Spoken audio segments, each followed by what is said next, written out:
You're an opera now, Harry. So this will be kind of an update to an old video I put out on how to practice no scoping. A couple of things have changed in terms of like the op nerf, I believe, with the scope and the movement, and then also just how to set up the server. So I'll show you how to set up the server here. You go to play CSGO. You want it to be on casual, not competitive. You want it on practice with bots, and then you can select your map. Now, normally what I do to warm up is Dust 2, but if there is a map that you want to practice due to distances, angles people will peek, boxes in the way, that kind of thing, you'll want to select the map you want to do, but Dust 2 is normally good to fire up. Just to start up for your basic medium range, short range, long range no scopes. Okay, so now we're in the server. I tend to go CT. I like to play against planting terrorists. When they plant, they will play post-plant spots, so you kind of get practice in retaking with an op without the stress of somebody shooting you back. So I'll put the commands in the description below, but here's the first set of commands you want to run. This will get your server all set up. Then your side's going to be empty, and you want to just bot add T.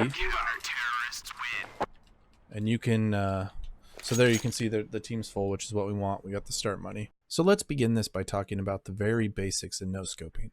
First, a no-scope is not actually a shot that is unscoped.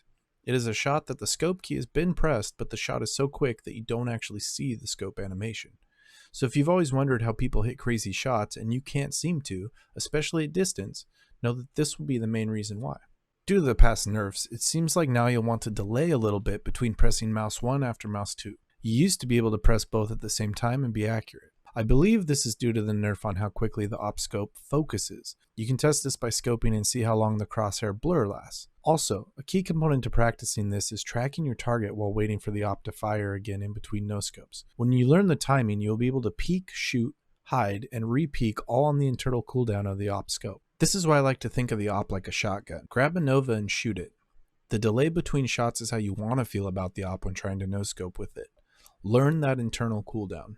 You will notice that in some of my practice clips, I pre-scope and hit a normal flick before trying to no-scope. This is how you get the most out of this practice. What this is forcing your brain to learn is what would normally happen in a match. Say you're pushing onto a site as a CT 1v2. You scope in and hit the first shot, and then suddenly a guy peeks you close. This is when you would be using the no-scope to its advantage. This is why you want to think of the op like a shotgun in these situations. You want to aim center mass and hit the fire button. The other upside to this style of practice is that a lot of times you'll find yourself running from site to site hunting down bots. Don't think of this as a bad thing. What this will help you do is practice rotations and being ready to no-scope an enemy holding a lurk angle. A lot of times you're using the no-scope as a defensive style up-close engagement tool. I have always been a very good aggressive opper, and I have this training to thank for that. The confidence you gain from being able to peek and no-scope 3 to 4 targets at once will make you see the op in a different light than just being a sniper rifle. You need to make sure the bots are knives only, as this will cause them to camp lurk angles, as well as letting you tie muscle memory into hitting shots and ignoring the other chaos around you. If you always practice without the stress of gunfire, then when you do have to retake a site with an op and you need to no-scope, you can pretend your enemy doesn't have the weapon to kill you anyways. This will give you the confidence to know you will be hitting your one shot before they even have a chance to fire back. Most people aren't expecting an opper to barge in and bang out a shot. Also, don't feel bad if you're missing a lot at first. I used this practice method for like 20 to 30 minutes a night back in the day, and within weeks I was hitting shots I never thought I could. The more you gain in muscle memory, the more these shots will just happen. I hope this will help you guys to become the god tier oppers you always wanted to be.